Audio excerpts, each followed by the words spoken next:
Welcome to the Den, the Dark Entertainment Network. I'm the Gothic Rose, and this is the dark tale of the day. Let me take this moment to reintroduce myself. I am the Gothic Rose, hostess of the Dark Entertainment Network. This is a channel where the news meets conspiracy theories and makes babies in my brain, and it comes out my mouth. I do this because I enjoy it. If you like this type of content, please follow along, because I'm not going to stop. Welcome back, dear fiends of the Den, as we continue the Haunted Hollywood History series. And we are going to talk about the East Coast today. That's right, Hollywood East, Long Island, more specifically, the Hamptons, a cornerstone of the Gilded Age of America. So, as we now know right here, this guy, Thomas Edison, held all of the patents for all of the movie equipment, and he created the Motion Picture Patents Company, or the MPPC, also known as the Edison Trust, which was essentially a conglomerate, a monopoly on the film industry held by the rich oligarchs of the Gilded Age. So, with the use of the kinetoscope and kinetograph, his inventions, he held the patents and held on strictly to these patent laws on the East Coast, where at the time everything was filmed, most notably in the Hamptons. So, filmed in Edison Studios in East Orange, New Jersey, and in Brooklyn. But let's focus today on the Hamptons, which is called Hollywood East. So, this had a very active film production scene with studios like the American Vitagraph Company producing silent films. So, the East Coast dominance began to wane, as I've said, as filmmakers sought better weather, cheaper land, and freedom from the Edison Trust's legal pressures. And this led to a whole migration to California. But before that, the Hamptons, which is still a very wealthy community with some of the most beautiful homes in the New York area, has always been a spot. So the Hamptons is definitely one of the more expensive places to live in New York. It is the far east end of Long Island, the absolute tip of that island. It is surrounded by exquisite beaches and homes, and it's just been a getaway for the rich and famous for a very long time. And famously, Diddy hosted his white parties there. So let's dip back into the Gilded Age. The Hamptons played a very unique role in the Hollywood East era. It served as both a creative retreat and a filming location for early filmmakers, and its proximity to New York City made it an ideal getaway for actors, directors, and producers seeking inspiration and relaxation. So it has, like I said, serene beaches, charming villages, and expansive properties. And it's not just expansive properties, these are estates. And this provides a very picturesque backdrops for films. The sunrises there are just incredible. So, for example, the 1913 silent movie Huldah of Holland was filmed in Bridgehampton, and this featured Mary Pickford, who was one of the biggest stars of the time. And then other films like The Sheik, starring Rudolph Valentino, used the Hamptons landscape to evoke exotic settings.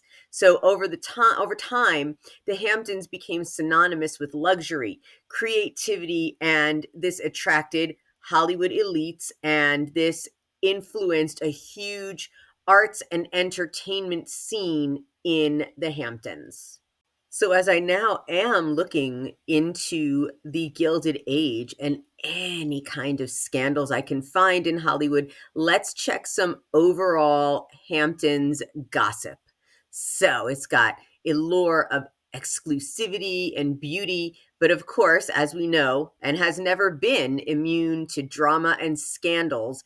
And this started back in the early days of Hollywood. So, like I said, I am diving deep to find out any scandals I can, and I do know a few already.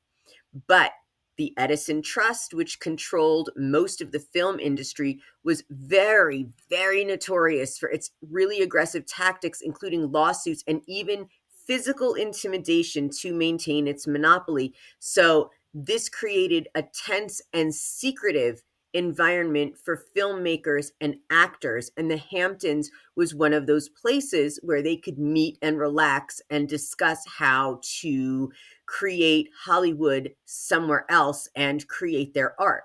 So, obviously, as always, the early film stars and their lives became fodder for gossip.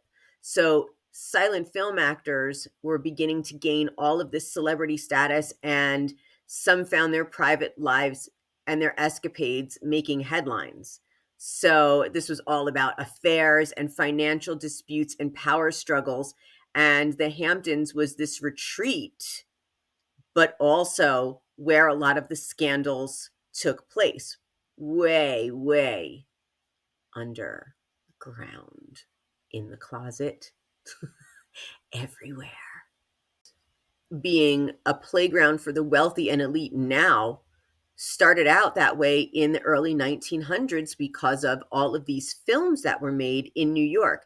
And there is a lot of exclusivity out there. There's also a lot of natural beauty with the landscape and the beach. So most of the social life revolved around all of these estates and exclusive clubs and a lot of private gatherings.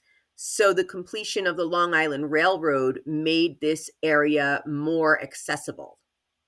Long Island Railroad began construction on April 25th, 1832, and was completed in 1834.